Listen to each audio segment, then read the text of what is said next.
ونستعينه ونستغفره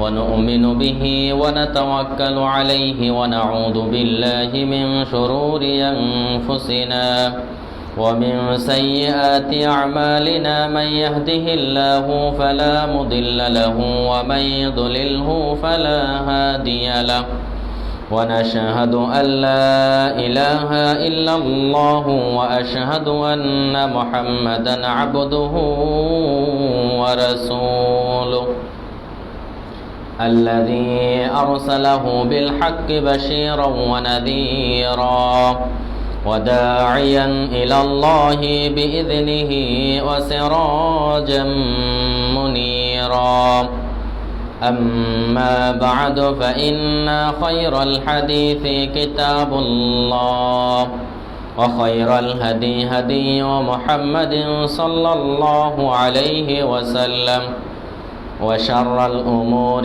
محدثاتها وكل محدثة بدعة وكل بدعة ضلالة وكل ضلالة في النار بعد أعوذ بالله من الشيطان الرجيم بسم الله الرحمن الرحيم يا أيها الذين آمنوا اجتنبوا كثيرا من الظن إن بعد الظن إثم إلى آخر الآية. عن أبي هريرة رضي الله عنه قال قال رسول الله صلى الله عليه وسلم إياكم وظن فإن الظن أكذب الحديث ولا تحسسوا ولا تجسسوا ولا تباغضوا ولا تدابروا وكونوا عباد الله إخوانا أو كما قال عليه الصلاة والسلام رواه البخاري ومسلم. الحمد لله, প্রশংসা সেই আল্লাহ সুবহানাহু ওয়া তাআলার জন্য যে মহান রব্বুল আলামিন আমাদেরকে দুনিয়াবি কাজকর্ম ফেলে রেখে ফাসআউ ইলা যিকরিল্লাহ, একমাত্র আল্লাহ রাব্বুল আলামিনের স্মরণ করার জন্য, আল্লাহ রাব্বুল আলামিনের ইবাদত করার জন্য, আহাব্বুল বিলাদ ইলাল্লাহি মাসাজিদুহা, পৃথিবীর সবচেয়ে উত্তম জায়গা, উৎকৃষ্ট জায়গা মসজিদে আসার, বসার, কোরআন এবং সহিহ হাদিস থেকে আলোচনা করার এবং আলোচনা শ্রবণ করার মতো যে তৌফিক আল্লাহ তাআলা আমাদেরকে দান করলেন, সেই মহান রবের নিকটে অন্তর থেকে শুকরিয়া আদায় করি, বলি আলহামদুলিল্লাহ।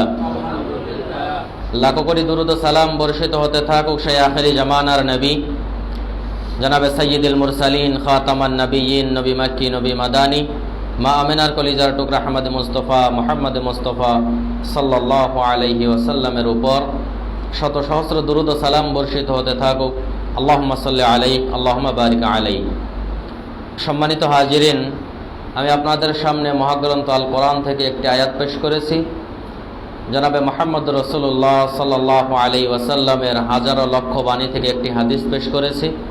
এরই আলোকে সংক্ষিপ্ত সময়ে জুমার আলোচনার বিষয় নির্ধারণ করা হয়েছে জাহান্নামে যাওয়া আর পাঠানো, পরীক্ষা, এই সব কিছুর মূলে হচ্ছে আমাদের একটাই টার্গেট, যে আমরা জান্নাতে যেতে চাই।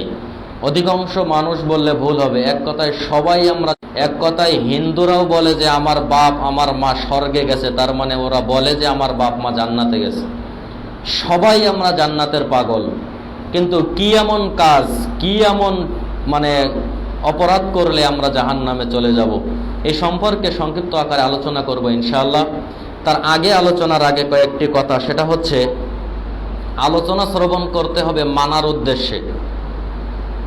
যে আমি আলোচনা শুনলাম, এমন একটা হাদিস আমি শুনলাম, ওই হাদিসটা সহিহ হাদিস, কিন্তু ওই হাদিসের উপরে আমাকে আমল করতে হবে। আমি শুধুমাত্র শুনে গেলাম, আমল করলাম না, আমার ব্যক্তিগত জীবন পরিবর্তন হবে না। যতই আলোচনা শুনি, যতই আলোচনা করি, যাই করি না কেন, যদি নিজের মধ্যে পরিবর্তন না করতে পারি তাহলে আমার জীবন বৃথা। এই জন্য সম্মানিত উপস্থিতি, জাহান্নামে যাওয়ার বা জাহান্নামে যাবে যে কাজ, এই কাজের অন্যতম একটি কাজ হচ্ছে মানুষের দোষ নিয়ে চর্চা করা, গীবাত করা, পরনিন্দা করা, চগলখুরি করা। অধিকাংশ জায়গায় এই অপরাধের অপরাধী মানুষ দেখা যায়। এই অপরাধ যদি কোনো ব্যক্তি করেন, তাই তো আল্লাহ সুবহানাহু ওয়া তাআলা কোরআনুল কারীমের মধ্যে 49 নম্বর সূরা হুজরাতের 12 নম্বর আয়াতের মধ্যে বলছেন, ইয়া আইয়ুহাল্লাযীনা আমানু। এখানে একটি চমৎকার বিষয়, অধিকাংশ জায়গায় আল্লাহ রাব্বুল আলামিন ইয়া আইয়ুহান নাস ব্যবহার করেছেন। তো এখানে আল্লাহ রাব্বুল আলামিন ঈমানদারদেরকে ডাক দিলেন কেন? আল্লাহ সুবহানাহু ওয়া তাআলা চান না যে আমার ঈমানদার মুত্তাকি আল্লাহওয়ালা পরহেজগার মানুষগুলা জাহান্নামে যাক, এটা আল্লাহ চায় না।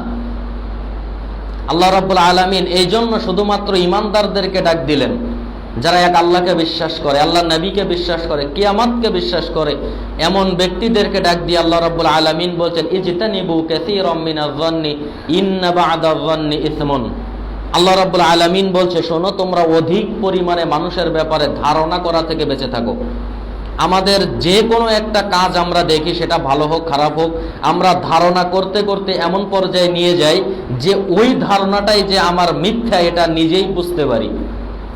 এই জন্য আল্লাহ রাব্বুল আলামিন বলছেন, ইন্না বা'দাজ-যন্নি ইসমুন, নিশ্চয়ই অধিক ধারণাই হচ্ছে তোমার জন্য পাপ। আল্লাহ রাব্বুল আলামিন বলছেন যে তুমি যদি ধারণা করো তাহলে অধিকাংশ ধারণাই তোমার পাপ হবে। এরপরে আল্লাহ রাব্বুল আলামিন বলছেন, তোমরা অন্যের দোষ ত্রুটি নিয়ে তোমরা অন্যের দোষ ত্রুটি অনুসন্ধান করো না। এরপরে আল্লাহ রাব্বুল আলামিন বলছেন যে তোমরা মানুষের ব্যাপারে গীবাত করো না। অত্র আয়াতের শেষ অংশের দিকে যদি আমরা চলে আসি, তাহলে আল্লাহ সুবহানাহু ওয়া তাআলা সেখানে বলছেন, কোন ব্যক্তি যদি গীবাত করে তাহলে ওই ব্যক্তি তার মৃত ভাইয়ের গোশত খায়। তাহলে কত বড় কথা আল্লাহ রাব্বুল আলামিন বললেন। কিন্তু সম্মানিত আরো আনুষঙ্গিক ইসলামের যাবতীয় সব কাজ করে, কিন্তু তার মধ্যে গীবতের যে দোষ, এই দোষটা পাওয়া যায়। তাহলে আল্লাহ সুবহানাহু ওয়া তাআলা নিষেধ করলেন যে তোমরা মানুষের ব্যাপারে অধিক ধারণা করো না। ধারণা করলে কি হবে? ধারণা করলে আপনার পারিবারিক, আপনার ব্যক্তিগত জীবন থেকে নিয়ে শুরু করে, আপনার সামাজিক জীবন থেকে নিয়ে শুরু করে, আর যত উপরে আপনি যাবেন, প্রত্যেকটা সেক্টরে আপনি কি পাবেন? প্রত্যেকটা সেক্টরে আপনার জীবনে শুধু অশান্তি আর বিশৃঙ্খলা ছাড়ার কিছুই আপনি দেখতে পাবেন না। তার মূলে কারণ হচ্ছে একটাই, সেটা হচ্ছে আপনার সন্দেহ করা, যে আমি তো সারাদিন বাড়ি থাকি না, না জানি আমার স্ত্রী কি করে। এই সন্দেহ যদি একবার আপনার মধ্যে ঢুকে যায়, তাহলে এই সন্দেহ দূর করতে আপনি মরার আগ পর্যন্ত পারবেন না। আমাকে এক ডাক্তার বলছে যে হুজুর, অনেক রাত্রিতে, রাত 11টা 12টা 1টা 2টার সময় যখন চেম্বার বন্ধ করে বাড়িতে আসি, তখন অনেক রোগী আমাদেরকে ফোন দেয়, মহিলা রোগী। তো আপনার ভাবি আমাকে বলে, ওই মহিলার সাথে তোমার কি সম্পর্ক? বুঝতে পারেননি ভাই, যে মহিলার সাথে আপনার কি সম্পর্ক? আমাদের কাছে ফোন দেয় রাত 1টা, রাত 11টা 12টার সময় মহিলা, যে হুজুর এই মাসালাটা কি? তখন আমাদের স্ত্রীরাও এটাই বলতে পারে যে ওই মহিলার সাথে তোমার কি? যদি তাই না হবে, তা একটার সময় তোমাকে ফোন দিবে কেন?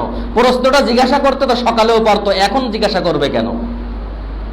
এই যে সন্দেহ যদি একবার মানুষের মধ্যে ঢুকে যায়, আপনি মরার আগ পর্যন্ত আপনি এই সন্দেহটা বের করতে পারবেন না, কশিন কালো বের করতে পারবেন না। একবার যদি আপনার মনের মধ্যে সন্দেহ এসে যায়, না জানি আমার মেয়ে তো কলেজে যায়, আমার ছেলে তো কলেজে যায়, না জানি কলেজে গিয়ে কি করে, এই যে সন্দেহটা, এটা যতদিন আপনি দুনিয়ার থেকে না চলে যাবেন, ততদিন এটা আপনার ব্রেনটে থাকবে। এই জন্য আল্লাহ রাব্বুল আলামিন বলছেন, ইজতানিবু কাসীরাম মিনাজ-যন্নি ইন্না বা'দাজ-যন্নি ইসমুন। তোমরা অধিক পরিমাণে ধারণা করা ছেড়ে দাও, অধিক পরিমাণে ধারণা তোমরা করো না, কারণ অধিক পরিমাণে ধারণা করাই হচ্ছে তোমাদের জন্য পাপ, আর এটা হচ্ছে সমাজে বিশৃঙ্খলা হবে।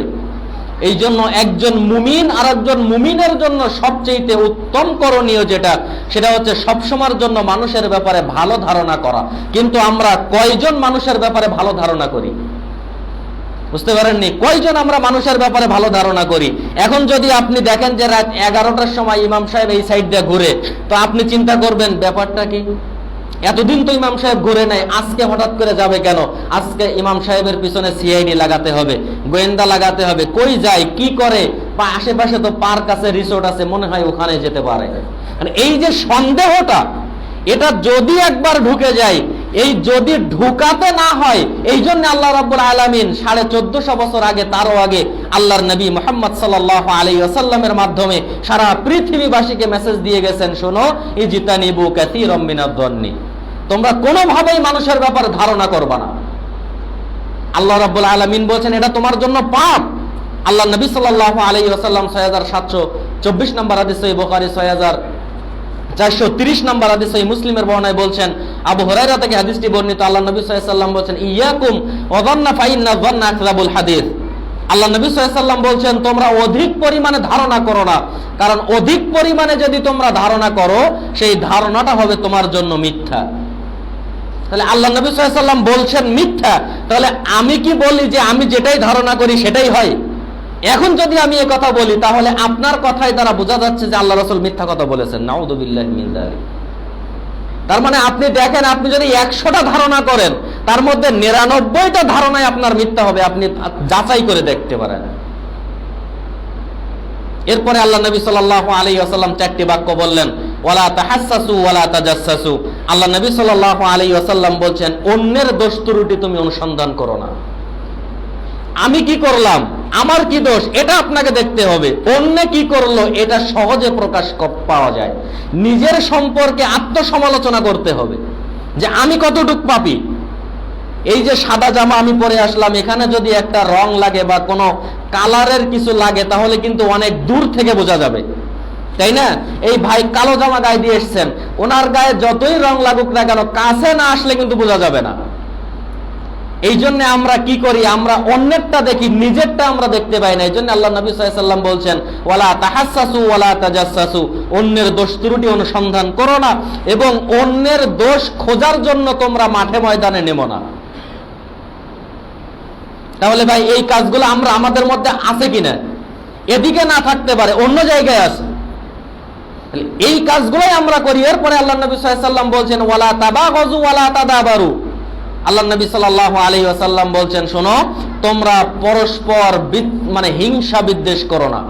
এখন আমরা হিংসা করি যে ও যে ব্যবসা করে আজকের 5 তলা বাড়ির মালিক, ওই এত টাকা কিভাবে পেল। এখন ওর এমন শত্রুতা ওর সাথে আপনার যে এক পর্যায়ে দেখা যায় ওর সাথে আপনার সাথে এক প্রকার কি হয়ে যায়, খুনাখুনির সম্পর্ক হয়ে যায়। আমরা এমনও হিংসার ক্ষেত্রে আমরা এমনও বলি যে এত মানুষ এই রাস্তা দিয়ে চলাচলের সময় মারা যায় গাড়ি অ্যাক্সিডেন্টে, ও কেন মরে না? এটা হচ্ছে হিংসার জন্য। প্রবাস থেকে অনেক লাশ আসে, ও কেন মরে না? বুঝেননি? এই হিংসা যতদিন না যাবে আপনার ইবাদত আল্লাহর দরবারে কবুল হবে না। তাই তো আল্লাহ নবী সাল্লাল্লাহু আলাইহি ওয়াসাল্লাম বলছেন, ওয়ালা তাবাগাজু ওয়ালা তাদাবারু, তোমরা পরস্পর একজন আরেকজনের সাথে হিংসা করো না এবং একজন আরেকজনের সাথে সম্পর্ক ছিন্ন করো না। বাবা মারা গেছে, জায়গা সম্পত্তি নিয়ে একটু মারামারি, তাই বড় ভাই আর ছোট ভাইয়ের সাথে 20 বছর যাবত সাক্ষাৎ নেই। তাহলে এখন বলেন আপনার কি হবে? আল্লাহ রাসূল বলছেন, ওয়ালা তাবাগাজু ওয়ালা তাদাবারু, তোমরা ভাই ভাই বা একজন আরেকজনের সাথে সম্পর্ক ছিন্ন করো না। কিন্তু আমি তো করতেছি। আল্লাহ রাসূল নিষেধ করলেন যে করো না, আমি করি। তাহলে আল্লাহ রাসূলের নিষেধটাই আমি করতেছি, তাহলে আমার অবস্থা কি হবে? এরপরে 5 নম্বর বাক্যে এসে আল্লাহ নবী সাল্লাল্লাহু আলাইহি ওয়াসাল্লাম বলছেন যে ওয়াকুনু ইবাদাল্লাহি ইখওয়ানা, তোমরা একজন আরেকজন আল্লাহর বান্দা হয়ে ভ্রাতৃত্ব বন্ধনে ভাই ভাই হয়ে তোমরা জীবন যাপন করো। আমরা কি আজকের পারি ভাই ভাই হয়ে জীবন যাপন করতে? অধিকাংশ পরিবারে দেখা যায় ভাইয়ের সাথে ভাইয়ের সম্পর্ক ভালো নেই। তার একটাই কারণ, বাপ মরে গেছে, মা মরে গেছে, জায়গা সম্পত্তি নিয়ে মারামারি। সে বলে যে না, আমি বাগবাড়ি জায়গার রাস্তার পাশে জায়গা নিব। আর একজন বলে না বেটা, তুই ছোট ভাই, তোর ওই যে ওইখানের জায়গা দিবি। তাই এখন 2 ভাইয়ের মধ্যে মারামারি। তাই 20-30 বছর ধরে সম্পর্ক ভালো নেই। তাহলে আপনার কি হবে? আল্লাহ নবী বলছেন, ওয়ালা তাবাগাজু ওয়ালা তাদাবারু, তোমরা পরস্পরের সম্পর্ক ছিন্ন করো না। ভাই ভাইয়ের তো নাই একেবারে, আর এক দিনই ভাইয়ের সাথে সম্পর্ক ছিন্ন করার কথা আল্লাহ রাসূল নিষেধ করলেন। তাহলে আমরা এখন কোন পর্যায়ে আছি? আমরা কিন্তু নিজেদেরকে মুসলমান দাবি করি, আমরা নিজেদেরকে জান্নাতি মানুষ দাবি করি, তারপরেও আমরা এই সমস্ত কাজের সাথে জড়িত। আল্লাহ সুবহানাহু ওয়া তাআলা 59 নম্বর সূরা হাশরের 7 নম্বর আয়াতের মধ্যে আল্লাহ রাব্বুল আলামিন বলছেন, ওয়ামা আতাকুমুর রাসূলু ফাখুযুহু ওয়ামা নাহাকুম আনহু ফান্তাহু। আল্লাহ সুবহানাহু ওয়া তাআলা এখানে বলছেন, শোনো, আল্লাহর নবী মুহাম্মদ সাল্লাল্লাহু আলাইহি ওয়াসাল্লাম যেটা তোমাদেরকে করতে বলেছেন ওইটা তোমরা করো, আর যেটা করতে নিষেধ করেছেন ওইটা থেকে তোমরা বিরত থাকো। তাহলে আল্লাহ রাসূল আমাদেরকে নিষেধ করলেন যে তোমরা অন্যের দোষ খুঁজো না, অন্যের দোষ খোঁজার জন্য মাঠে ময়দানে যেও না, একজন আরেকজনের সাথে হিংসা করো না। আর 4র্থ নম্বরে বলছেন তোমরা সম্পর্ক সেট করো না, ছিন্ন করো না। এই 4টি আল্লাহ রাসূল নিষেধ করলেন, কিন্তু অধিকাংশ মানুষ এই 4টি কাজের সাথে জড়িত। আমি যে নিজে কত বড় পাপী এটা আমার দেখার প্রয়োজন নেই। একজন মানুষ মসজিদে সালাত আদায় করতে আসতেছে রাত 3টার সময়, এখন আপনি বলেন রাত 3টার সময় আবার কি জন্য সে যাবে? ফজরের জামাত তো 4:25-30 হয়, ওরা 3টার সময় মসজিদে কেন যাবে? কোনো খারাপ চিন্তা আছে, হয় মসজিদে গিয়ে কিছু করবে, না হলে আম কাঁঠাল চুরি করবে। এই যে আপনার পারস্পরিক যে একটা প্রতিদ্বন্দ্বী হিংসার যে কারণ, এটা যতদিন আপনার ভিতর থেকে না যাবে ততদিন পর্যন্ত আপনার ইবাদত আল্লাহর দরবারে কবুল হবে না। তাই তো আরবি প্রবাদে একটি কথা রয়েছে যে আল বুখারীয়ু মাতা, যে ইমাম বুখারী রাহিমাহুল্লাহ কি হিংসার মানে হিংসুকের হিংসা থেকে রক্ষা পেয়েছেন কি? কখনোই না। ইমাম বুখারী রাহিমাহুল্লাহর ব্যাপারে হিংসা করতে কেউ কম করে না। এই জন্য সম্মানিত উপস্থিতি, আপনাকে আমাকে যে কোনো মূল্যে হিংসা করা থেকে, সম্পর্ক সেট করা থেকে বিরত থাকতেই হবে। এরপরে আল্লাহ নবী সাল্লাল্লাহু আলাইহি ওয়াসাল্লাম 6056 নম্বর হাদিসের মধ্যে বলছেন, সহিহ বুখারীতে আসছে যে হুযায়ফা রাদিয়াল্লাহু তাআলা আনহু বলেন, আল্লাহ নবী সাল্লাল্লাহু আলাইহি ওয়াসাল্লাম বলেন, লা ইয়াদখুলুল জান্নাতা কাত্তার, কোন ব্যক্তি যদি গীবাত করে, পরনিন্দা করে, চগলখুরি করে, মানুষের দোষ নিয়ে যদি চর্চা করে, আল্লাহ রাসূল বলেন লা ইয়াদখুলুল জান্নাহ, ওই ব্যক্তি জান্নাতে প্রবেশ করবে না। তাহলে আমার অবস্থা কি হবে? আল্লাহ রাসূল বলছেন সে জান্নাতে যাবে না। সেটা যদি আমি ইমাম সাহেব হই, তাহলে আমার ইমাম সাহেবের অবস্থা কি হবে? এই জন্য সম্মানিত উপস্থিতি, অত্র হাদিসের ব্যাখ্যার দিকে যদি যাই তাহলে এই কথা বলতে হয়। আল্লাহ রাসূল সাল্লাল্লাহু আলাইহি ওয়াসাল্লাম বলছেন, কোন ব্যক্তি যদি বাড়ি থেকে মাবরুর হজের জন্য, কবুল হজের জন্য বাড়ি থেকে বের হয়, বাড়ি থেকে বের হওয়ার সাথে সাথে ওখানে মারা গেল, আল্লাহ রাসূল বলছেন ও বিনা হিসেবে জান্নাতে যাবেন। সুবহানাল্লাহ। তার হজ করার প্রয়োজন নাই। তার তাকওয়া যদি ঠিক থাকে, তার ঈমান যদি ঠিক থাকে যে আমি একমাত্র আল্লাহকে দেখানোর জন্য যাচ্ছি, আর কারো দেখানোর জন্য নয়, এই নিয়তে যদি কেউ বাড়ি থেকে বের হয়, আল্লাহ রাসূল সাল্লাল্লাহু আলাইহি সাল্লাম বলছেন ও বের হওয়ার সাথে সাথে যদি মারা যায়, ও বিনা হিসেবে জান্নাতে যাবে। এরপরেও যদি কোনো ব্যক্তি এমন হজ করে, মাবরুর হজ করে, কবুল হজ করে, তারপরেও যদি তার চরিত্রের মধ্যে গীবাত নামের অপবাদের কোনো দাগ যদি তার মানে নেকির মধ্যে, গুনাহের মধ্যে থেকে যায়, তাহলে ওই ব্যক্তিও জান্নাতে যেতে পারবে না। গীবাত এমন একটা জিনিস। আল্লাহ রাসূল সাল্লাল্লাহু আলাইহি ওয়াসাল্লামের কাছে এক ব্যক্তি এসে বলছেন, মুসনাদ আহমদের হাদিস, আল্লাহ রাসূলের কাছে এক ব্যক্তি এসে বলছেন, আল্লাহ রাসূল আমাদের এলাকাতে একজন মহিলা রয়েছেন। মা বোনরা ভালো করে শুনবেন হাদিসটি। আল্লাহ রাসূল বলছেন, আল্লাহ রাসূল আমাদের এলাকাতে একজন মহিলা রয়েছে, সে ফরজ সালাত আদায় করে, সুন্নত সালাত আদায় করে, নফল সালাত আদায় করে, ইশরাকের সালাত আদায় করে, আরো যত সালাত রয়েছে সব সালাত আদায় করে, কিন্তু মহিলার একটা মাত্র দোষ। কয়টা? একটা। দোষটা কি? আল্লাহ রাসূলকে বলছেন, আল্লাহ রাসূল ওই মহিলার একটা দোষ, সেটা হচ্ছে তার জিহ্বা দিয়ে মানুষকে কষ্ট দেয়। আল্লাহ রাসূল সাল্লাল্লাহু আলাইহি ওয়াসাল্লাম সাথে সাথে বলছেন, হিয়া ফিন নার, আমি মহিলাকে জাহান্নামের মধ্যে দেখতে পাচ্ছি। আপনি সালাত আদায় করেছেন, দান সাদাকা করেছেন, সিয়াম পালন করেছেন, এই তিনটা ইবাদত একসাথে করেছেন, তারপর এই তিনটা ইবাদত আপনার জাহান্নাম থেকে বাঁচাতে পারবে না। আল্লাহ রাসূল সাল্লাল্লাহু আলাইহি ওয়াসাল্লাম বলেন, আউয়ালু মা ইউহাসাবু বি আবদু ইয়াউমাল কিয়ামাতিস সালাত। সিলসিলা সাহিহার মধ্যে হাদিসটি আসছে। আল্লাহ রাসূল বলেন, কিয়ামতের মাঠে সর্বপ্রথম যে হিসাব হবে এটা সালাতের। ফাইন সালাহাত সালাহা সাইরু আমালিহি, সালাতের আমল যদি ঠিক থাকে, পিছনের যাবতীয় আমল সব ঠিক হয়ে যাবে। সুবহানাল্লাহ। তাহলে আপনি সালাত আদায় করেছেন, মানুষকে আপনার জিহ্বা দিয়ে মানুষকে কষ্ট দিচ্ছেন, মানুষের ব্যাপারে গীবাত করেছেন, আপনি সিয়াম পালন করেছেন। আল্লাহ রাসূল সাল্লাল্লাহু আলাইহি ওয়াসাল্লাম বলেন, কোন ব্যক্তি যদি আমার জন্য একদিন আমার জন্য সিয়াম পালন করে, তাহলে আমি তাকে জাহান্নাম থেকে কামা বাইনা সামাওয়াতি ওয়াল আরদ, আসমান জমিন যত ফারাক, এত দূর আমি তাকে জাহান্নামে করে দেব। সুবহানাল্লাহ। তাহলে এই সিয়াম আপনি পালন করেছেন, সামনে আপনার প্রচন্ড বিপদ, খুব বড় বিপদ, আপনি রক্ষা করার ক্ষমতা আপনার নেই, তো আপনাকে বলা হচ্ছে যে আপনি কিছু টাকা দান সাদাকা করে দেন, ওই বিপদ আল্লাহ আপনাকে কি করে দিবেন? ঠেকিয়ে দিবেন। তাহলে আপনি সালাত আদায় করেছেন, দান সাদাকা করেছেন, সিয়াম পালন করেছেন, এই তিনটা ইবাদত করার পরেও যদি আপনার জিহ্বা দিয়ে মানুষকে একদিন বলেন, এই বেটা তোর চেহারা তো ভালো না, তুই এত লাফাসকে, তাহলে আপনার যাবতীয় সব আমল তো শেষ। আল্লাহ রাসূল বলছেন, হিয়া ফিন নার, আমি মহিলাকে জাহান্নামের মধ্যে দেখতে পাচ্ছি। তাহলে আমার অবস্থা কি হবে?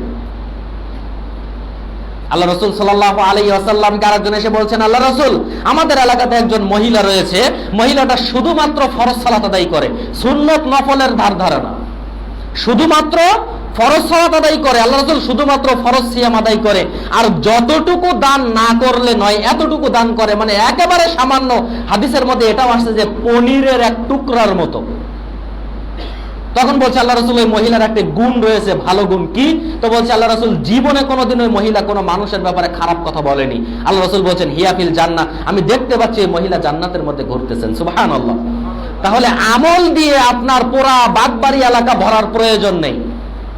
আমল দিয়ে আপনি ছোট্ট আমল করেন, সেটা যেন রাসূলের পদ্ধতিতে হয়, সেটা যেন সুন্নাহ পদ্ধতিতে হয়।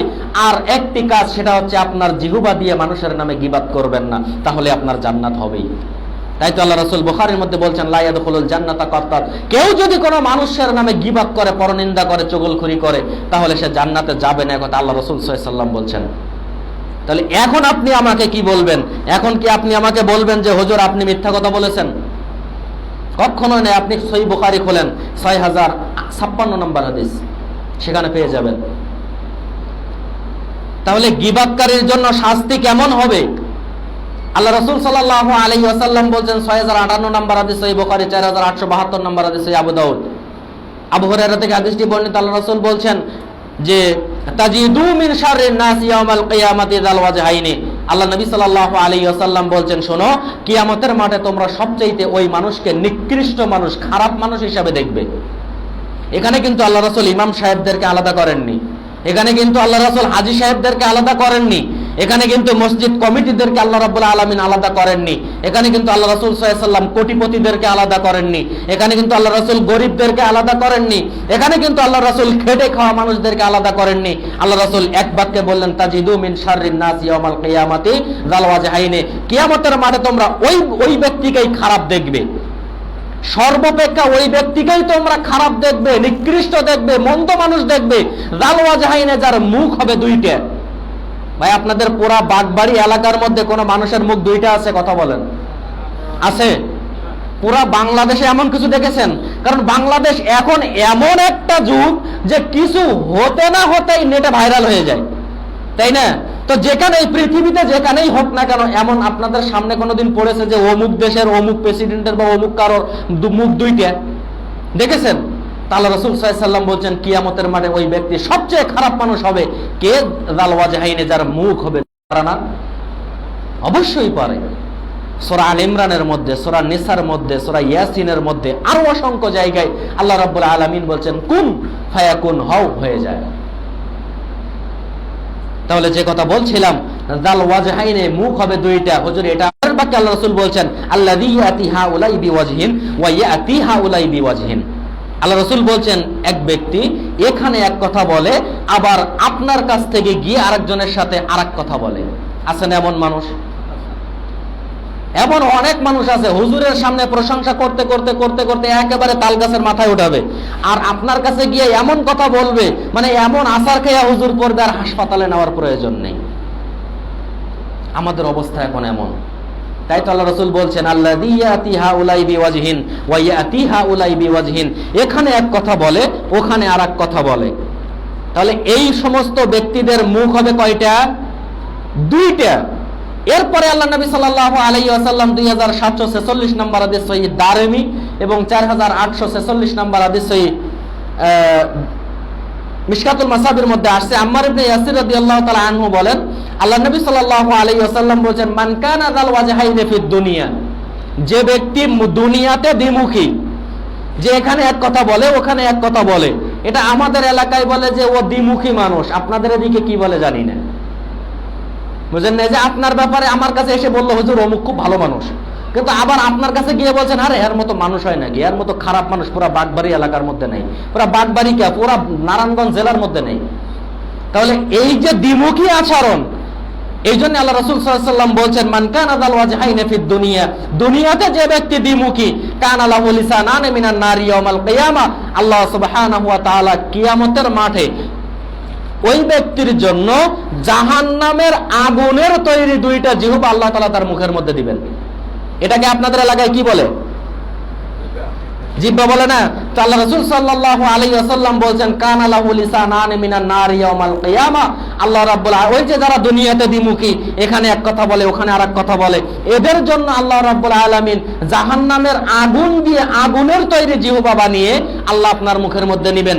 ভাই আজকে রাত্রে আপনি চোখটা বন্ধ করে একবার চিন্তা করবেন, আল্লাহ যদি আমার গালের মধ্যে যে আগুনের তৈরি জিহ্বাটা দেয়, বুঝেননি?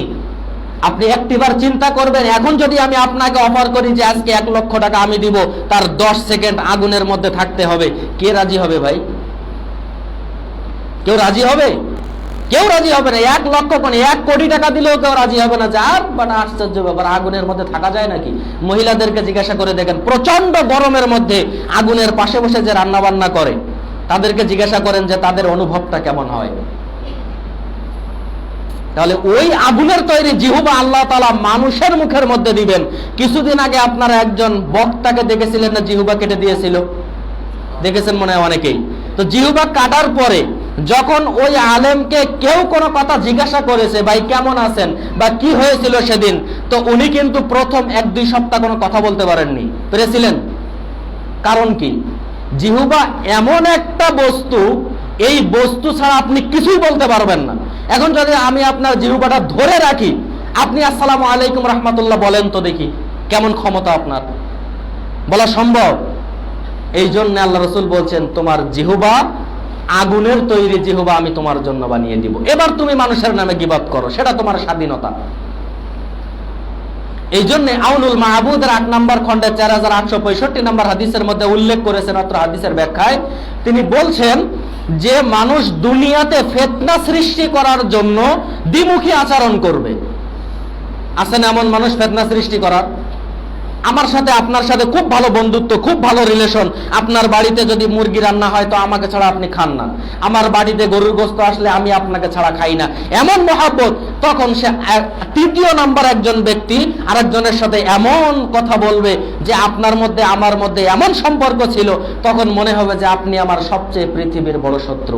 এই যে ফিতনা সৃষ্টি করার জন্য যে কাজ করবে, তো আউনুল মাহবুদের 8 নম্বর খণ্ডের 4865 নম্বর হাদিসের মধ্যে উল্লেখ করেছেন, কেউ যদি দুনিয়াতে ফিতনা সৃষ্টি করার জন্য মানুষের সাথে দ্বিমুখী আচরণ করে, আল্লাহ রাব্বুল আলামিন ওই ব্যক্তিকে আগুনের তৈরি 2টা জিহ্বা বানিয়ে তার মুখের মধ্যে দিবেন। কারণ কি? এটা কেন দিবেন? ওই যে আপনি এখানে মানে এক কথা বলেছেন আর ওখানে গিয়ে আপনি আরেক কথা বলেছেন, শুধুমাত্র এটার কারণে। বুঝতে পারেননি? শুধুমাত্র এটার কারণে আপনি বড় একজন মানুষ, তাই আপনাকে বিচারে ডাকা হলো, আমি নির্দোষ তাই আমাকে বলে গেছেন যাও তোমার ব্যাপারটা আমি দেখব। এখন যার দোষ সে হচ্ছে কোটি টাকার মালিক, এখন আপনাকে 10,000 টাকা দিয়েছে, তাই এখন বিচার ঘুরিয়ে আমাকে বলছেন হুজুর আপনি দোষী। কেমন হলো না? তাহলে জিহ্বা দিয়ে আপনি কেমন করলেন? এই জন্য জিহ্বা এমন একটা বস্তু যেটা দিয়ে পৃথিবীর যে কোনো কাজ করা যায়।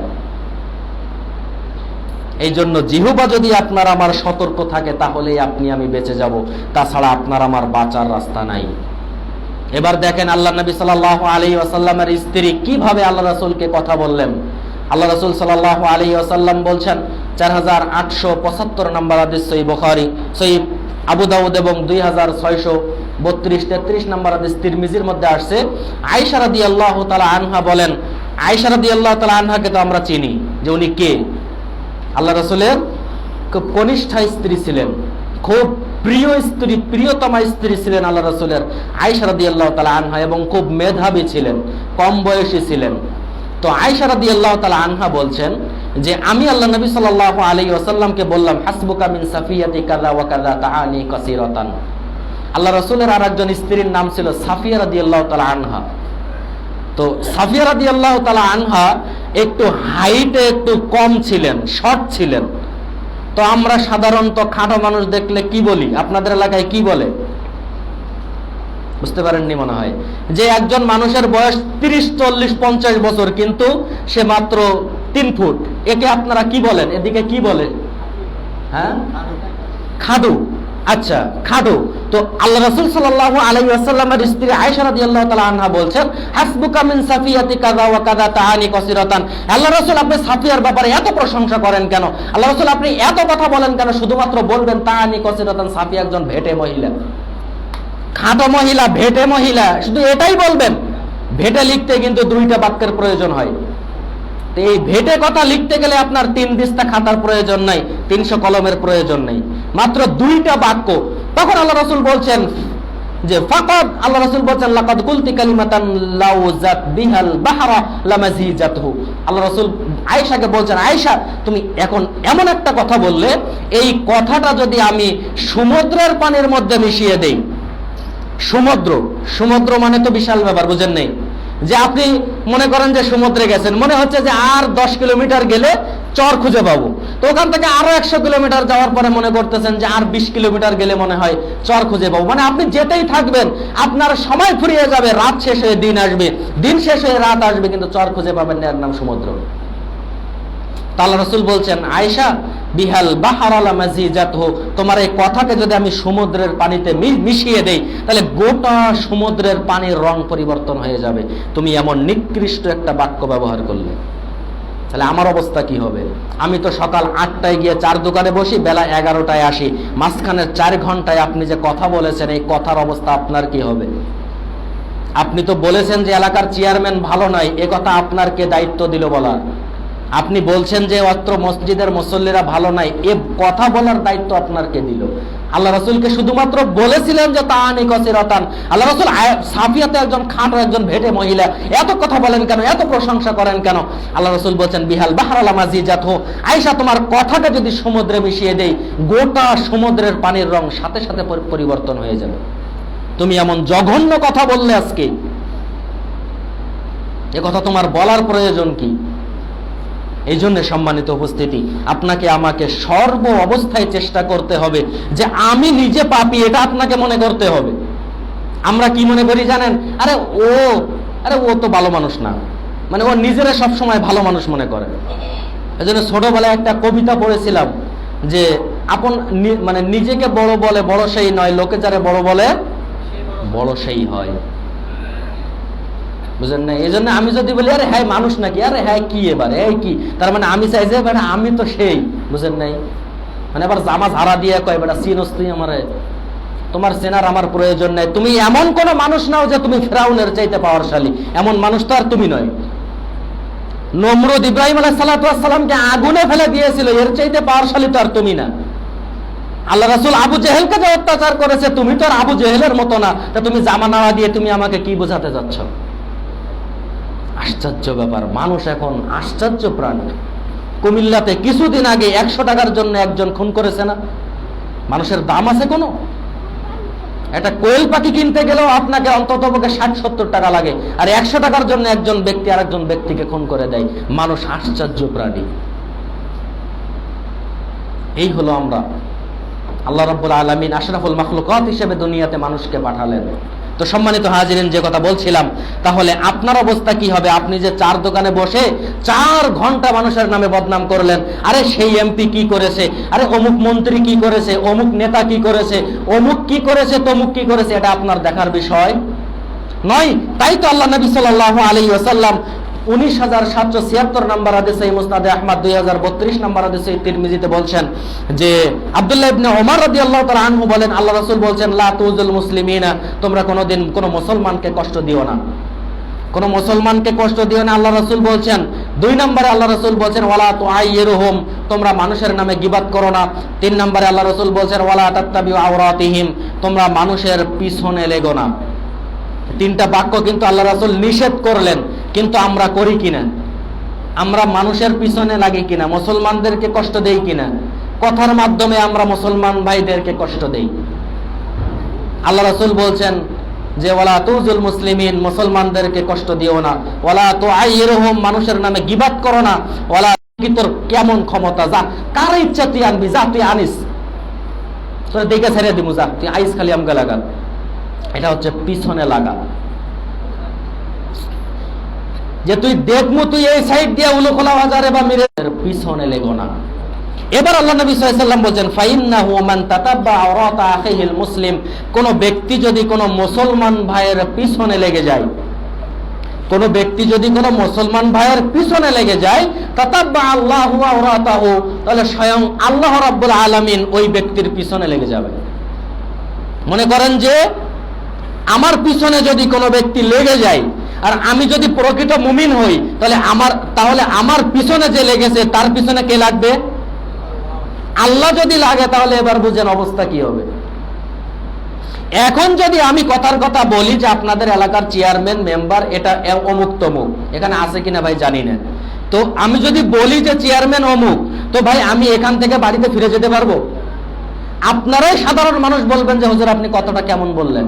আর চেয়ারম্যানের হিসাব তো অনেক পরে, বুঝেননি? তো আল্লাহ রাসূল যেটা নিষেধ করলেন এই কাজগুলাই যদি আমরা করি, তারপরে সেই তাবারানির মধ্যে, তাবারানির 20 নম্বর খণ্ডের 323 নম্বর পৃষ্ঠার মধ্যে উল্লেখ করেছেন, কেউ যদি আল্লাহর রাসূলকে কষ্ট দেয় তাহলে সে স্বয়ং আল্লাহকে কষ্ট দিল।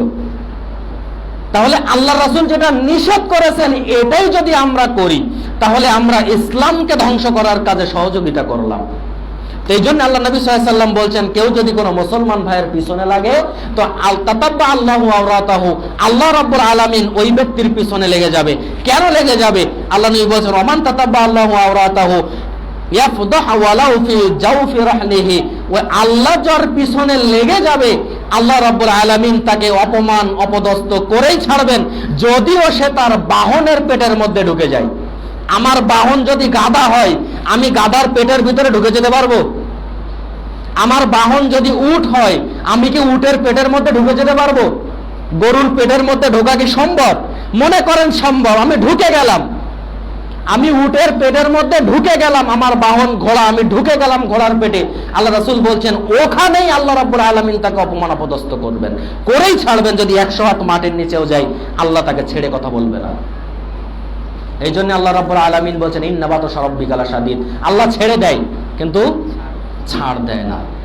আপনাদের এলাকায় ঘুড্ডি উড়ায় না? ঘুড্ডি উড়ায় না? তো ঘুড্ডির দড়ি মনে করেন যে 400-500 হাত। তো এখন ঘুড্ডি খালি কইতাছে আমার দড়ি ছাড়বার, আপনি ছাড়তাছেন, একেবারে মেঘের সাথে লেগে গেল। সন্ধ্যা নেমে আসলো, ঘুড়িরে বলবেন বেটা তুই যতই লাফাস ঘুড়ির শেষের দড়ি কিন্তু আমার হাতে। কই যাবি তুই? এখান থেকে পাকিস্তান যা, আমি খালি টান দিব তখন আমার লড়াইতে হইব। কই যাবি তুই? কোন জায়গায় যাওয়ার ক্ষমতা নাই, মেন দড়ি আমার হাতে, টান দিব তোরে আমার কাছে আসতে হইব। এই জন্য আল্লাহ রাব্বুল আলামিন বলেছেন, ইন্না বাতশা রাব্বিকা লাশাদীদ। আল্লাহ ছাড় দেয় যে আপনি কত দূর যাবেন, আল্লাহর কাছে আসতে হবে না? ফিরাউনকে আল্লাহ ছাড় দিয়েছিল, ফিরাউন বলেছিল আনা রাব্বুকুমুল আলা, আমি হচ্ছে পুরা পৃথিবীর আল্লাহ, আমাকে সবাই আল্লাহ মানো। সেই ফিরাউনকে আল্লাহ মারে নাই? নমরুদকে বলেছিল তোমার আল্লাহ কি পারে? ইব্রাহিমকে বলেছিল, তো ইব্রাহিম বলেছিল আমার আল্লাহ মরা মানুষ জীবিত করতে পারে, জীবিত মানুষ মরা করতে পারে। তখন নমরুদ বলছেন জেল থেকে একজন ফাঁসির আসামিকে ছেড়ে দাও, আর একজন নিরপরাধ ব্যক্তিকে ফাঁসি দিয়ে দাও। তখন ইব্রাহিম আলাইহিস সালামকে নমরুদ বলছেন এই যে দেখো তোমার আল্লাহ যেটা পারে আমিও সেটা পারি। তখন ইব্রাহিম আলাইহিস সালাম চট করে বললেন আমার আল্লাহ পূর্ব দিক থেকে সূর্য ওঠায়, পশ্চিম দিকে সূর্য ওঠায়, পারলে তুই এটা করে দেখা। পারবে কেউ পৃথিবীর? সেদিন বলেছিল আমার আল্লাহ পূর্ব দিক থেকে সূর্য ওঠায়, পশ্চিম দিকে সূর্য ডোবায়, যদি তুই পারিস তো পশ্চিম দিক থেকে সূর্য উঠিয়ে দেখা। ক্ষমতা সব আল্লাহর হাতে, আল্লাহ যখন ধরবেন ছুটে যাওয়া সম্ভব। এই জন্য সম্মানিত উপস্থিতি, আল্লাহ নবী সাল্লাল্লাহু আলাইহি ওয়াসাল্লাম 4878 নম্বর হাদিসে আবু দাউদের মধ্যে বলছেন, আনাস ইবনে মালিক রাদিয়াল্লাহু তাআলা আনহু বলেন আল্লাহ নবী সাল্লাল্লাহু আলাইহি ওয়াসাল্লাম বলেন লাম্মা উরিজা বিরব্বি মারারতু বিকওমিন। আল্লাহ নবী সাল্লাল্লাহু আলাইহি ওয়াসাল্লামকে যখন মেরাজের রাত্রিতে নিয়ে যাওয়া হলো, মেরাজের ঘটনা আমরা অনেকেই জানি, সবাই জানি যে মেরাজের রাতে কি হয়েছিল। তো আল্লাহ রাসূলকে যখন মেরাজের রাত্রিতে নিয়ে যাওয়া হলো তখন আল্লাহ রাসূল বলছেন লাম্মা উরিজা বিরব্বি মারারতু বিকওমিন, আমি একদল লোকের পাশ দিয়ে গেলাম। তখন আল্লাহ রাসূল বলছেন লাহুম আযফারুন মিন নুহাস, এই যে নখ আছে না, নখ, এই নখটা হচ্ছে পিতলের তৈরি, তামার তৈরি। তো আল্লাহ রাসূল সাল্লাল্লাহু আলাইহি ওয়াসাল্লাম বলছেন যে তামার তৈরি নখ দিয়ে তারা কি করছে, ইখমিশুনা উজুহাহুম ওয়া সুদুরহুম, তারা তাদের মুখের গোশতগুলোকে টেনে ছিঁড়ে উঠিয়ে ফেলছে, বুকের গোশতগুলোকে টেনে উঠে ছিঁড়ে ফেলছে।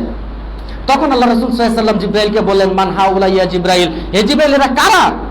তখন আল্লাহ রাসূলের প্রশ্নের উত্তরে জিবরাইল আলাইহিস সালাতু ওয়াস সালাম বলছেন হাউলাইল্লাযীনা ইয়াকুলুনা লুহুমুন নাস, আল্লাহ রাসূল এরা হচ্ছে তারাই যারা দুনিয়াতে মানুষের গোশত খেত।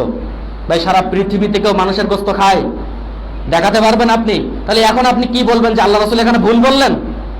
আল্লাহ রাসূল সাল্লাল্লাহু আলাইহি ওয়াসাল্লামের প্রশ্নের উত্তরে বলছেন হাউলাইল্লাযীনা ইয়াকুলুনা লুহুমুন নাস, আল্লাহ রাসূল এরাই দুনিয়াতে মানুষের গোশত খেত।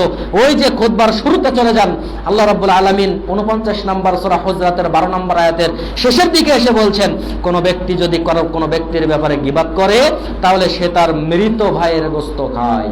এবার আপনি হাদিসের সাথে মিলান, তাহলে সে কি করতেছে? তার কিয়ামতের মাঠে শাস্তি কি? ইখমিশুনা উজুহাহুম, সে তার মুখের গোশত টেনে নিজে টেনে ছিঁড়তেছেন, ওয়া সুদুরহুম, তার বুকের গোশত টেনে হেঁচড়ে ছিঁড়ে ফেলতেছেন। তাহলে গীবত কত খারাপ জিনিস। পৃথিবীর বুকে যত পাপ রয়েছে তার মধ্যে উল্লেখযোগ্য কয়েকটি পাপ, যে পাপ করলে মানুষ জাহান্নামে যায়, তার মধ্যে একটি অন্যতম পাপ হচ্ছে মানুষের নামে গীবাত করা, চার দোকানে বসে মানুষের নামে বদনাম করা। তাহলে এখন আপনার অবস্থা কি হবে? বাঁচতে পারবেন আপনি কিয়ামতের মাঠে? এখন কথা হচ্ছে, সংক্ষিপ্ত ভাবে শেষ করে দেই। আল্লাহ রাসূল সাল্লাল্লাহু আলাইহি ওয়াসাল্লাম বলছেন যে আমরা গীবত কেন ছাড়বো? সালেহ ইবনে সাআদ রাদিয়াল্লাহু তাআলা আনহু বলছেন, 6474 নম্বর হাদিসে বুখারীতে আসছে, আল্লাহ রাসূল সাল্লাল্লাহু আলাইহি ওয়াসাল্লাম বলেন, মান ইয়াজমান লিমা বাইনা লাহইহি ওয়া মা বাইনা রিজলাইহি আজমান লাহুল জান্নাহ। কোন ব্যক্তি যদি আল্লাহ রাসূল সাল্লাল্লাহু আলাইহি ওয়াসাল্লামকে দুইটা বস্তুর জিম্মাদার দিয়ে দেয়, আল্লাহ রাসূল বলেন আজমান লাকুমুল জান্নাহ, আমি ওই ব্যক্তিকে নিয়ে জান্নাতে চলে যাব। কিভাবে জান্নাতে যাব সেটা আমি মুহাম্মদ সাল্লাল্লাহু আলাইহি ওয়াসাল্লাম বুঝবো। আল্লাহর সাথে যদি আমাকে ঝগড়া করতে হয় তাহলে আমি ঝগড়া করতে প্রস্তুত। তুমি যদি আমার কাছে দুইটা জিনিসের জিম্মাদার দাও, আমি আল্লাহর সামনে তোমাকে যেভাবে হোক জান্নাতে নিয়ে যাব। এক নাম্বার, আল্লাহ রাসূল সাল্লাল্লাহু আলাইহি ওয়াসাল্লাম বলছেন তোমার জিহ্বার জিম্মাদার তুমি আমার কাছে দিয়ে দাও। আমি কোনোদিন কোনো মানুষের নামে কটূক্তি করব না, মানুষের নামে গীবাত করব না, মানুষের নামে খারাপ কথা সমাজে প্রচার করব না, মানুষের সাথে মানুষের ফিতনা সৃষ্টি করব না। এই জিম্মাদার তুমি আমাকে দিয়ে দাও। ওমা বাইনা রিজলাইহি, এবং তোমার দুই পায়ের মধ্যবর্তী বস্তু লজ্জা স্থানে জিম্মাদার তুমি আমাকে দিয়ে দাও।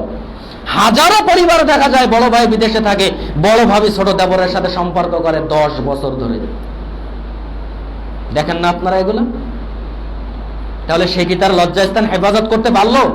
আল্লাহ রাসূল বলেছেন ওমা বাইনা রিজলাইহি, তুমি তোমার লজ্জাস্থানের জিম্মাদার তুমি আমাকে দিয়ে দাও।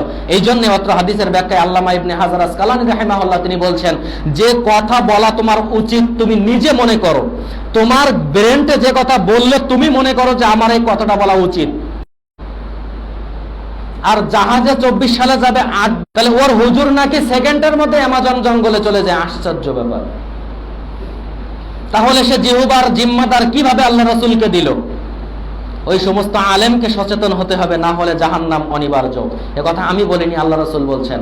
110 নম্বর হাদিস সহিহ বুখারী, আল্লাহ রাসূল সাল্লাল্লাহু আলাইহি ওয়াসাল্লাম বলছেন ওমান কাযাবা আলাইয়া মুতাআম্মিদান ফালিয়াতাবাওয়া মাকআদাহু মিনান নার। কেউ যদি আমার নামে মিথ্যাচার করে সমাজের মানুষের কাছে চালায়, তাহলে সে তার নিজের স্থান নিজেই জাহান্নামে বানিয়ে নিল।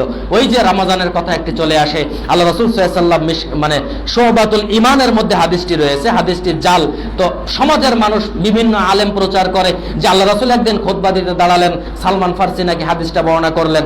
আল্লাহ রাসূল নাকি খুতবার এক পর্যায়ে বললেন, শোনো, রমজানের প্রথম 10 দিন রহমত, দ্বিতীয় 10 দিন মাগফিরাত, তৃতীয় 10 দিন নাকি নাজাত। এই কথা নাকি আল্লাহ রাসূল বলছেন।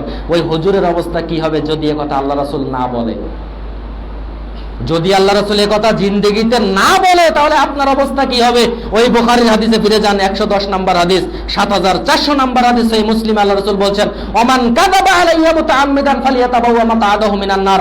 কোন ব্যক্তি যদি আমি মুহাম্মদ সাল্লাল্লাহু আলাইহি ওয়াসাল্লামের নামে মিথ্যাচার করে সমাজের মানুষের কাছে চালায়, সে নিজে থেকেই নিজে জাহান্নামের আগুনের মধ্যে যাবে, আল্লাহকে দেওয়ার কোনো প্রয়োজন নাই। তাহলে আমার সেই হুজুরের কি অবস্থা হবে? এই জায়গাটা খুব সম্মানের জায়গা, এমনিতেই ছেড়ে দেওয়া হয়নি এই জায়গাটা। খুতবার টাইম বেশি হয়ে যাচ্ছে ভাই, বিশেষ শেষ করি। আচ্ছা, তো উমর রাদিয়াল্লাহু তাআলা আনহু একদিন খুতবা দিচ্ছেন, আল্লাহ রাসূল সাল্লাল্লাহু আলাইহি ওয়াসাল্লাম একদিন আসতেছেন, তো এক মহিলা বসে গান গাচ্ছে। তো আল্লাহ রাসূল আসলেন, মহিলাটা গান বন্ধ করেনি। আল্লাহ রাসূলের পরে আবু বকর আসলেন, আল্লাহ রাসূল গান মানে ওই মহিলা গান বন্ধ করেনি। দূর থেকে মহিলাটা খালি দেখেছেন যে উমর আসতেছেন, মহিলা ওখান থেকে দৌড় দিয়ে পালালো। তখন আল্লাহ রাসূলের কাছে উমর আসলে আল্লাহ রাসূল মুস্কি হাসলেন। তো বলছে আল্লাহ রাসূল হাসলেন যে, তো বলছে শোনো, তুমি কি একজন মহিলাকে যেতে দেখলে? বলছে হ্যাঁ, দূর থেকে তো দেখলাম। তো আল্লাহ রাসূল বলছে শোনো, মহিলাটা এখানে বসে গান গাচ্ছিল, আমি আসলাম, আবু বকর আসলো, মহিলাটা যায়নি, তোমাকে দেখে মহিলা দৌড় দিল। তার মানে আল্লাহ রাসূল বলছেন ওমর, তুমি যে রাস্তায় হাঁটো ও রাস্তায় শয়তান হাঁটে না। তো সেই উমর এখানে দাঁড়িয়ে খুতবা দিচ্ছেন, আর সালমান ফারসি রাদিয়াল্লাহু তাআলা আনহু কিছু সংখ্যক লোক নিয়ে খুতবার মধ্যে গল্প করছেন। নাম কিন্তু উমর, উমরের নাম বললে শরীরের লোম দাঁড়িয়ে যায়, এর নাম উমর। আশ্চর্য একজন ব্যক্তির নাম উমর। তো সালমান ফারসি রাদিয়াল্লাহু তাআলা আনহু কি উমর বলছেন আমি খুতবা দিচ্ছি তুমি কথা বলছো মানে? তখন উমর রাদিয়াল্লাহু তাআলা আনহু বলছেন, সালমান ফারসি উমরকে বলছেন আপনি তো মুনাফিক। আশ্চর্য ব্যাপার, হাজার হাজার মুসল্লির সামনে এটা কেমন কথা? তখন বলছে কেন? বলছে আপনি যে জুব্বাটা গায়ে দিয়েছেন, বড় জুব্বা, আপনি যে একটা করে গনিমতের মাল বা একটা করে মাল আপনি সবাইকে দিয়েছেন মদিনায়, ওই একটা কাপড়ে এমন জামা হওয়া অসম্ভব। আপনি একটা জামা কোথায় পেয়েছেন? আপনি গনিমতের মাল চুরি করেছেন। খুতবা দিচ্ছেন মানে? তখন ওমর রাদিয়াল্লাহু তাআলা আনহু কিছু না বলে তার ছেলে আব্দুল্লাহকে ডাক দিয়ে বলছেন, আব্দুল্লাহ, বলছে লাব্বাইক, বলছে দাঁড়াও। তো বলছে তো এই জামার ইতিহাসটা বলো। তখন বলছেন, শোনেন, আমার বাবা একটা জামা বানাবে, তো দেখলাম এক কাপড়ে হচ্ছে না, তো আমি আব্দুল্লাহর জামার কাপড়টা আব্বাকে দিলাম, আব্বা পুরা জামাটা বানিয়ে নিল। তখন সালমান ফারসি রাদিয়াল্লাহু তাআলা একদম কাঁটার মতো, কাঠের মতো শক্ত হয়ে গেলেন। এর নাম ওমর। আমি আপনাকে কি দিয়ে বোঝাই? এই জায়গাটা অসম্মানের জায়গা নয়। আপনি দাঁড়িয়ে বলছেন আল্লাহ রাসূল 3 ভাগে ভাগ করেছেন রমাদান। এ কথা যদি আল্লাহ রাসূল না বলে তাহলে আমার হুজুরের অবস্থা কি? আশ্চর্য জায়গা এটা। এখান থেকে সমাজের মানুষের কাছে হক কথা প্রচার করতে হয়। তাই তো আল্লাহ নবী সাল্লাল্লাহু আলাইহি ওয়াসাল্লাম বলছেন, শোনো, 6টা জিনিসের জিম্মাদার যদি কেউ আমি আল্লাহ রাসূলের কাছে দিতে পারে, তাহলে আমি আল্লাহ রাসূল তাকে জান্নাতে নিয়ে যাব। 6টা জিনিসের জিম্মাদার যদি কেউ দিতে পারে। 6টা জিনিস খুব কঠিন বিষয়। এই হাদিসটা অনুবাদ করেই আমি শেষ করে দিব আলোচনা। এক, আল্লাহ রাসূল বলছেন উসদুকু ইযা হাদ্দাসতুম। আল্লাহ রাসূল বলছেন যখন তুমি কথা বলবে মানুষের সাথে সত্য কথা বলো। 2, আল্লাহ রাসূল বলেন ওয়াফু ইযা ওয়াআদতুম, যখন তোমার কাছে কোনো মানে ওয়াদা করা হয় সে ওয়াদা তুমি পূরণ করো। 3 নম্বরে আল্লাহ রাসূল বলেন ওয়াআদু ইযা আতুমিনতুম, যখন তোমার কাছে কোনো আমানত রাখা হয় তুমি সে আমানতের রক্ষা করো। 4 নম্বরে আল্লাহ রাসূল বলেন ওয়াহফাজু ফুরুজাকুম, আল্লাহ রাসূল বলেন ওয়াকুফু আইদিয়াকুম, তোমার হাত হেফাজত করো। ওই যে আপনারা কিছুদিন আগে দেখেছেন না যে ঢাকার বুকে পুরান ঢাকায় একজন মুরব্বী মানুষ এক রিকশাওয়ালাকে মেরেছে? দেখেননি আপনারা? তার মুখে কিন্তু দাঁড়িয়ে রয়েছে, দেখলে মনে হয় 5 ওয়াক্ত নামাজি, আল্লাহ জানে সে হজ সাহেব মনে হয়। তাহলে ওই যে সে মারলো, তাহলে তার কি হবে? আল্লাহ রাসূল বলেন ওয়াকুফু আইদিয়াকুম, হাতের হেফাজত করতে হবে তোমার। আমি তো হাতের হেফাজত করতে পারি না। আমি এখন সমাজের নেতা, তাই এখন মুরব্বীদের ধরে মারি। তার মানে আমার কেটা কি বলে, দুনিয়ার পাওয়ার তো সব আমার। এই হাতের জবাব আমাকে দেওয়ার প্রয়োজন নাই, আমি জবাব নিব আল্লাহর কাঠগড়াই। এই জন্য সম্মানিত উপস্থিতি, আপনাকে আমাকে সচেতন হতে হবে। যতটুকু আলোচনা শুনেছেন, আল্লাহ রাব্বুল আলামিন এই আলোচনা অনুযায়ী আমাদেরকে আমাদের জীবনকে পরিচালনা করার তৌফিক দান করুক বলি আমিন। আমরা এখানে ভাই, আমি আলোচনা করলাম আপনাদের পরিবর্তনের জন্য। পরিবর্তন হতে হবে। তো যদি কেউ এমন মানুষ থাকেন যে আমি তো জানাই অজানায় অনেক মানুষের গীবাত করেছি, এখন আপনি তার কাছে পা ধরে ক্ষমা চেয়ে নেন। ওই যে ব্যক্তিটা রিকশাওয়ালাকে মারলো, কিয়ামত পর্যন্ত রিকশাওয়ালাকে খুঁজে তার পা ধরে মাপ চাইতে হবে, না হলে আল্লাহ তাকে জান্নাত দিবে না।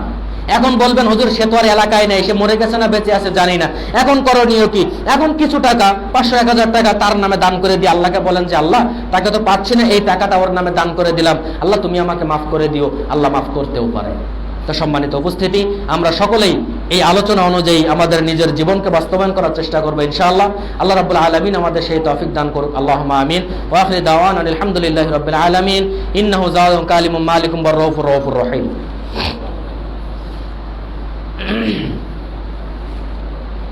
إن الحمد لله نحمده ونستعينه ونستغفره ونؤمن به ونتوكل عليه ونعوذ بالله من شرور أنفسنا ومن سيئات أعمالنا أما بعد فأعوذ بالله من الشيطان الرجيم إن الله وملائكته يصلون على النبي يا أيها الذين آمنوا صلوا عليه وسلموا تسليما اللهم صل على محمد وعلى آل محمد كما صليت على إبراهيم وعلى آل إبراهيم إنك حميد مجيد اللهم بارك على محمد وعلى آل محمد كما باركت على إبراهيم وعلى آل إبراهيم إنك حميد مجيد।